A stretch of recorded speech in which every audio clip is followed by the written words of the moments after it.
अस्सलाम वालेकुम हाज़रीन ऐं नाज़रीन। ड्रामा सीरियल दुलाब जो सीज़न 2 इहो सुवाल काफ़ी अची रहियो आहे ऐं काफ़ी माण्हू सोचे रहिया आहिनि छा ड्रामा सीरियल दुलाब जो सीज़न 2 वाकई अची सघे थो या न।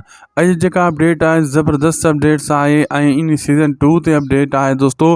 पहिरियों सीज़न तव्हां ॾिठो 85 ते ख़तमु थी वियो, 86 ऐं 87 अॻिते मतिलबु एंड आहे, का क़िस्त न आहे। बहरहाल हीअ जेको आहे ज़बरदस्त अपडेट्स आहे दोस्तो। तव्हांखे नंढिड़ो अर्ज़ु कंदो सभिनी दोस्तनि खे उदासी टीवी यूट्यूब चैनल खे ज़रूरु सब्सक्राइब करे छॾींदा ऐं बेल आइकन खे ऑल ते करे छॾींदा। हलूं था अॼु जी अपडेट जी तरफ़ दोस्तो। नोटिफिकेशन ज़रूरु जीअं तव्हांखे मिले, छो त नवें ड्रामे जी अपडेट तव्हां ॾींदा रहंदासीं, उहा जीअं तव्हांखे ख़बर त पवंदी रहे न। ऐं दोस्तो मां ॿुधाईंदो हलां सीज़न 2 ज़हर ज़िंदगी जो ही सीज़न 2 हुयो दुलाब।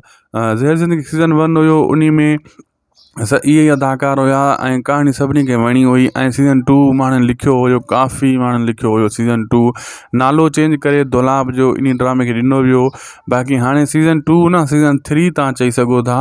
इहे सीज़न 3 लिखंदा कोन, लेकिन इन जहिड़ी कहाणी यानी जेको ड्रामो पंहिंजा वेरी अची रहियो आहे इन जहिड़ी कहाणी हूंदी, इन सां मिलंदी जुलंदी हूंदी, अदाकार बि घणा कर इहे साॻिया ई हूंदा।